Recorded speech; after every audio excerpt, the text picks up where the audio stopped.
Today we're going to take a quick look at a package we got from the great people over at Daeon Gear.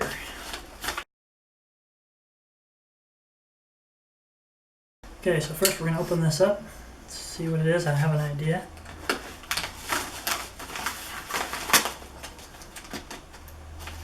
But I want to share this with you guys as I open it, so you can get my first impressions, thoughts, etc.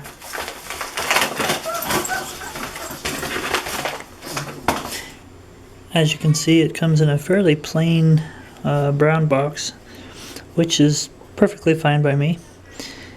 It is the Daeon Messenger series smartwatch.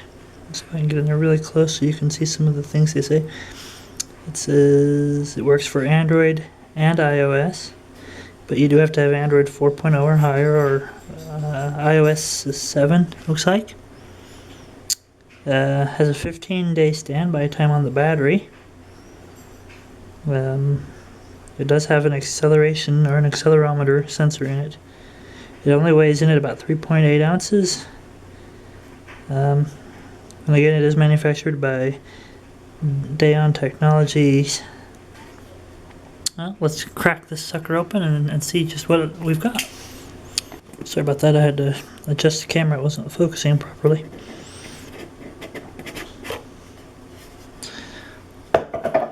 And here we have their Messenger series smartwatch.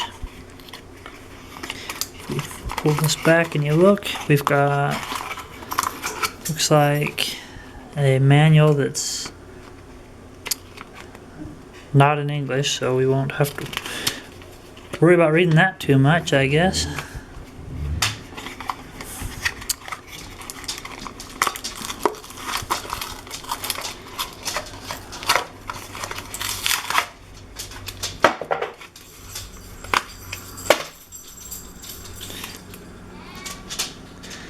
The grip is really good.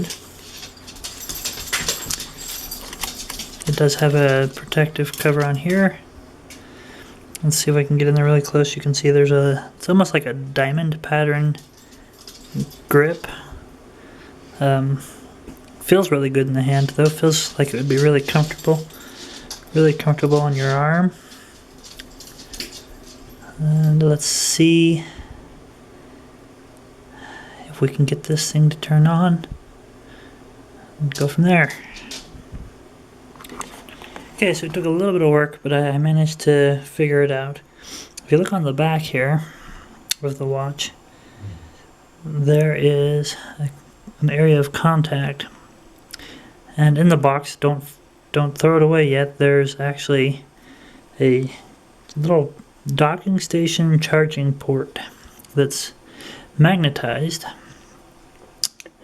So I can get this in camera, but it snaps right onto the back. Again, like I said, it's magnetic, so it'll just clip right on the back on its own.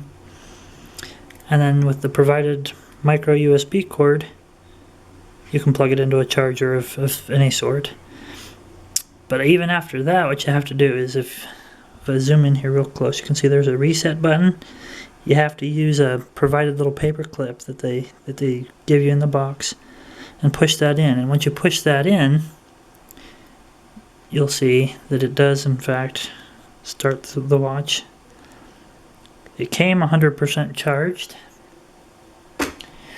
and to get it to come back up, you just tap it. And you can scroll through the different functions. Looks like we've got a clock, a pedometer. Not entirely sure what that one is. I'll have to see if I can't find something on the documentation.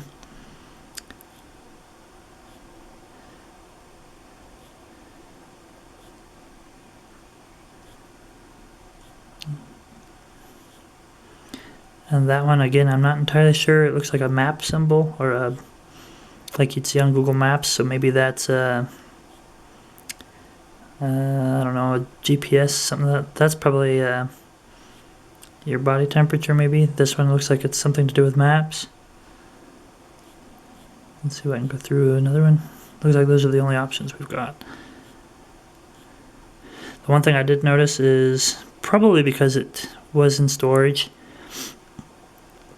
that even though it said 100% when I first turned it on, now we're down to 71%. I'm going to have to keep a close eye on that to see if it's the battery life is not very good. I'm not sure. My first thoughts on this are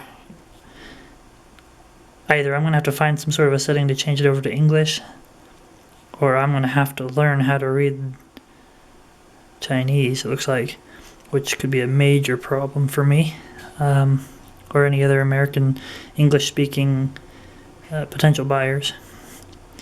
But let me sync this up to my phone. I have an Android phone, and we'll see what we can do with it. So here's my Android phone. Let's see if I can get it into the frame. We're gonna go to, I've thrown it outdoors. It's this band link, and they give you a place in the documentation where you can go to download this, as well as in the description.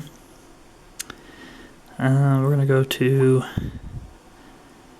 let's see, settings, maybe, device manager, bind device.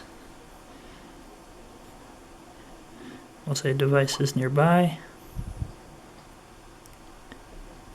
It looks like it's probably this one here.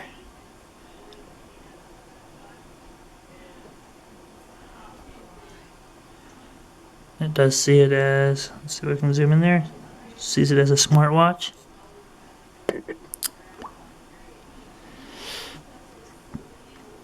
Then it gives us all kinds of different options here. We have language of error, there we go, English.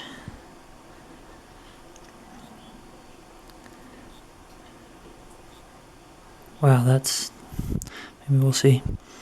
SMS notifications, sure. Let's check for an update, why not? Current version is already the latest, that's a good thing to see. Save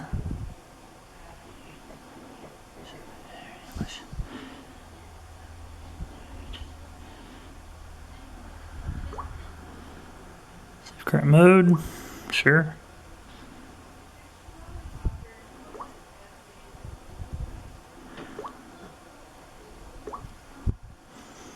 Now it looks like it's already synced up with the watch and it's showing some things. I'm not sure what I need to do. There we have kilometers now, okay, so we have some English. That I'm not sure what it is, what that says. So let's see what we can do. If you'll bear with me here, I'm just gonna click around and play and see what I can do.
Well, I'll again play with this a little bit and see how well the battery holds up, and we'll let you know. But I'm excited about it.